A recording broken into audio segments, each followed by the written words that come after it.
ஓம் சக்தி.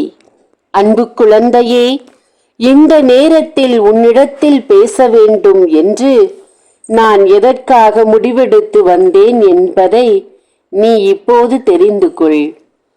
உன் மனதில் எத்தனையோ வேதனைகள் இருந்தாலும் ஒரே ஒரு காரியத்தை நினைத்து நீ மிகவும் வருத்தப்பட்டு கொண்டிருக்கிறாய். அந்த வருத்தத்திற்கு என்ன காரணம்? உன் பிள்ளையை நினைத்து நீ தீராத வேதனையில் இருக்கிறாய். உன் வாழ்க்கையே நீ பெற்றெடுத்த பிள்ளைதான் என்று இருக்கும் இந்த நேரத்தில் அந்த பிள்ளையின் வழித்தடம் மாறி போய்விடுமோ என்ற வருத்தத்தில் இருக்கிறாய். அந்த பிள்ளையின் சேர்க்கைகள் சரியில்லாமல் வழி மாறி போய்கொண்டிருக்கும் என் பிள்ளையை என் வழிக்கு எப்படியாவது திருப்பிக் கொடுங்கள் என்று ஒவ்வொரு நாளும் தெய்வத்திடம் மன்றாடிக் கொண்டிருப்பது எனக்கு தெரியும் என் அன்பு பிள்ளையே.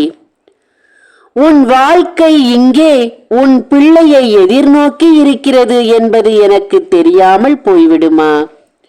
அன்பு குழந்தையே, இன்று உன் பிள்ளையை பற்றி பேசத்தான் வந்திருக்கிறேன். இந்த நேரத்தில் உன் பிள்ளையை பற்றிய மிக முக்கியமான காரியத்தை உன்னிடத்தில் ஒப்படைக்க வேண்டும். எனக்கு உன் பிள்ளைக்கு எந்த நோய் நொடியும் இல்லாமல் ஆயுசை கூட்டிக் கொடுத்து தீர்காயுசை கொடுத்து நல்வழிப்படுத்தி பலரும் அண்ணாந்து பார்க்கும் அளவு உன் பிள்ளையின் வாழ்க்கை மாற வேண்டும் என்றும் ஒழுக்கத்தின் பெயராக இருக்க வேண்டும் என்றும் நீ ஆசைப்படும் அளவு உன் பிள்ளையின் வாழ்க்கையை மாற்றிக் கொடுக்கத்தான் நான் வந்திருக்கிறேன் இப்போது.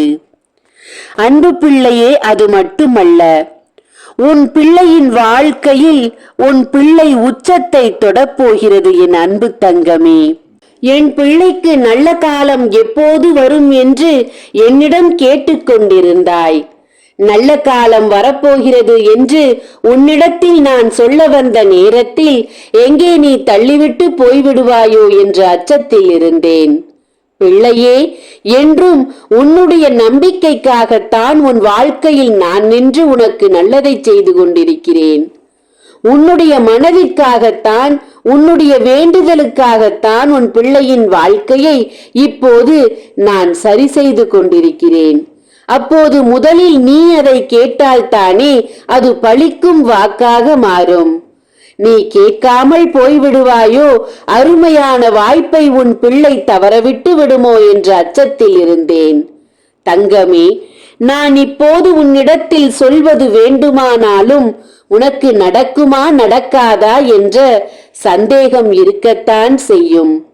ஏனென்றால் உன்னை இதுவரை திருத்த முடியவில்லை என்ன சொல்லியும். என் பிள்ளை, நீ அப்படியே இருந்துவிட்டு போ. உனக்காக இந்த ஆதி பராசக்தி எப்போதும் நின்று உனக்காக காவல் நின்று உன் குடும்பத்தை நான் காவல் காத்து நீ நினைத்ததை நடத்தி கொடுத்து நீ நினைப்பது போலவே உன் வாழ்க்கையை மாற்றிக் கொடுப்பேன் என்று சத்தியம் செய்து சொல்கிறேன். இன்று உன் பிள்ளைக்கு திடீரென்று ஒரு அதிர்ஷ்டம் வரப்போகிறது என் அன்பு பிள்ளையே. அந்த அதிர்ஷ்டம் உன் பிள்ளையின் வாழ்க்கையின் உச்சத்தை தொடப்போகிறது. பலரும் ஆச்சரியப்படும் அளவு உன் பிள்ளையின் வளர்ச்சி இருக்க போகிறது பார். அன்பு பிள்ளையே, நீ பெருமைப்பட காத்திருக்கிறாய் உன் பிள்ளையால். உன் பிள்ளையை நினைத்து நீ பெருமைப்படுவாய். உன் பிள்ளையை நினைத்து நீ சந்தோஷப்படுவாய். இத்தனை நாள் உன் பிள்ளையை நினைத்து நீ வருத்தப்பட்டு கொண்டிருந்தாயே, அந்த நிலை மாறப்போகிறது. வெற்றியின் உச்சத்தை தொடப்போகிறது உன் அன்பு பிள்ளை. சந்தோஷமாக உன் குடும்பம் இருக்க போகிறது பார். எந்த கண்திருஷ்டியும் வராமல் நான் காத்து அடுத்தடுத்து உன் பிள்ளைக்கு வெற்றியை நான் அள்ளி கொடுத்து கொண்டே இருப்பேன். உன் பிள்ளையின் வாழ்க்கையை வளர்ச்சியடைய செய்து கொண்டே இருப்பேன். அதை பார்த்து பார்த்து உன்னை மகிழ வைத்துக் கொண்டே இருப்பேன். இது இந்த ஆதி பராசக்தியின் சத்தியமான வாக்கு. பலிக்கப் போவது எப்போது தெரியுமா? இன்னும் 24 மணி நேரத்தில் இது பலிக்கும். இந்த வாக்கை நீ கேட்டுக்கொண்டிருக்கும் நேரத்தில் இருந்து 24 மணிக்குள் இது நடக்கவில்லை என்றால் என்னை கேள்வி கேளேன் அன்பு பிள்ளையே. சத்தியமாக நடக்கும். நம்பிக்கையோடு நீ இருக்க வேண்டும். உன்னையும் மீறி அவநம்பிக்கை வந்துவிடாமல் பார்த்துக்கொள். அன்பு பிள்ளையே, சத்திய வாக்கை உனக்கு கொடுத்திருக்கிறேன். பழிக்கும் வாக்கை உனக்கு கொடுத்திருக்கிறேன். இன்னும் 24 மணி நேரத்தில் உன் பிள்ளை வெற்றியின் உச்சத்தை தொடப்போகிறது. இது சத்திய வாக்கு. சந்தோஷமான வாக்கை எடுத்து வந்த உன் அன்னைக்கு வெறும் கையில் அனுப்பாமல் உன் நம்பிக்கையை காணிக்கையாக கொடுத்து வெற்றியை பெற்றுக்கொள்ளேன் தங்கமே. உனக்காக காத்திருக்கிறேன் உன் ஆதிபராசக்தி. ஓம் சக்தி. நன்றி.